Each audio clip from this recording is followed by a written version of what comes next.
Beneath the swaying cornfields of Ohio, a generation was born in the shadow of Vietnam and the glare of a new digital age. Their parents had watched the world burn, and their children inherited both the scars and the hope of rebuilding it. Among them was John Jack Martinez, whose name would one day echo across continents. Not for the battles he fought, but for the bridges he built from pain.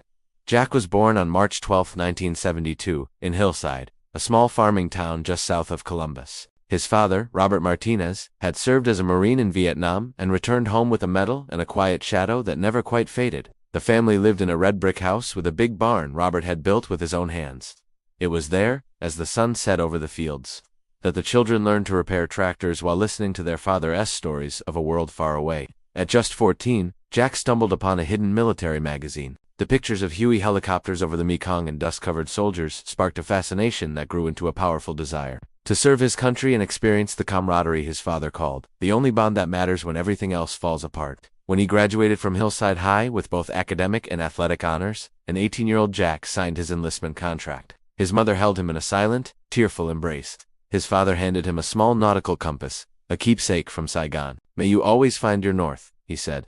The next chapter of his life was forged at Fort Benning. For 10 grueling weeks, Jack learned to fire an M16 in torrential rain, march with a 30-kilo pack, and survive night exercises without light or food. It was there he met his future best friend, Sergeant Miguel McAlvarez, a boisterous Texan whose laughter was a stark contrast to the harshness of training. Their friendship was sealed when Mick saved Jack from a nasty fall during an obstacle run. After graduating with honors, Jack was assigned to the legendary 1st Cavalry Division, where he trained as an M1 Abrams tank operator. He mastered heavy weapons, map reading, and keeping his tank battle-ready under fire skills that would soon take him straight into the heart of the 1991 Gulf War. On January 17, 1991, Jack's convoy crossed into Kuwait under a thick veil of golden dust. That first night, they heard the distant roar of Patriot batteries intercepting Scud missiles. The sky lit up like a military fireworks display, a terrifying and awe-inspiring sight. The Battle of Buraymi was a turning point. Jack's squad was ordered to breach an Iraqi defensive line. As Jack directed his Abrams, and Mick maneuvered to flank the enemy, an RPG struck their tank.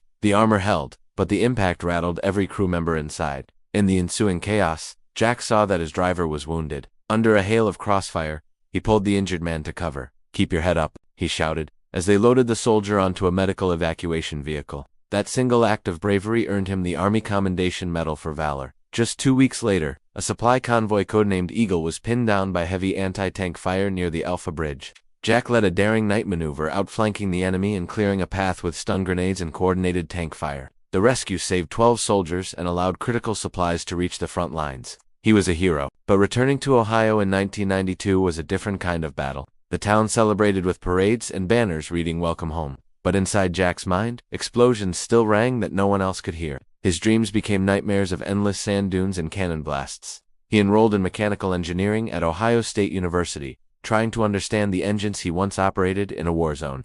But every siren, every news report about conflict, sent his heart racing. He was fighting an internal war. Thankfully, he found help. A military psychologist, Dr. Laura Fernandez, introduced him to the VA's Combat Stress Recovery Program. There, through breathing techniques and group sessions, he met other veterans who understood his struggle. They shared their experiences without judgment. It was in that room, surrounded by his brothers and sisters in arms, that Jack realized his new mission. So many veterans were suffering in silence. He knew he had to turn his own healing into a way to serve his community. Years passed. When the U.S. invaded Iraq in 2003, Jack felt torn. The pull of patriotic duty was strong, but the memories of war were still fresh. He made a choice. He would return, but this time, not as a soldier. He re-enlisted as a civilian contractor for a company that specialized in rebuilding critical infrastructure. His new mission was to build, not to destroy. In Iraq, his team repaired collapsed bridges over the Tigris River near Basra. They worked under flickering floodlights, with Apache helicopters patrolling overhead. It was there, during a routine inspection, that he met Aisha Al Hussein. She was an Iraqi nurse running a makeshift field hospital in a bombed-out building. Aisha had lost her own brother in the conflict, yet she stayed to treat civilian casualties. Showing courage that Jack deeply admired, their relationship grew in the small moments between shifts. He'd show her a mechanical part he'd repaired. She'd offer him cardamom-spiced tea. He played classic rock on a battered radio, and she sang popular Iraqi melodies. They found a shared humanity and a place to find by division. In 2005, after 2 years of working side by side, Jack asked Aisha to marry him. They stood under the dim lights of her hospital listening to Bridge Over Troubled Water on a salvaged radio. Their wedding was a modest ceremony in the hospital courtyard, attended by Iraqi relatives, international aid workers, and an American chaplain. It was a beautiful symbol of hope. They welcomed their son Yasir in Basra, but as the security situation worsened, they knew they had to leave.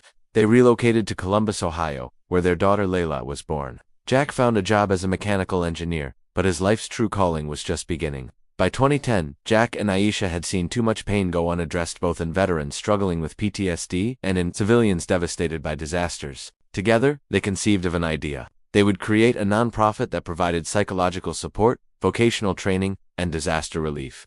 They called it Hands United. The concept was simple but powerful. They started veteran skill workshops, offering free classes in automotive repair, carpentry, and welding, taught by fellow veterans. They built a community counseling hub, providing free therapy and peer support circles modeled on the VA program that had saved Jack. They organized a disaster response course, training volunteers to mobilize after floods, hurricanes, and wildfires, delivering emergency kits built by the veterans in their workshops. And they launched a youth mentorship program, partnering with local schools to introduce at-risk kids to STEM fields, with veterans as their mentors.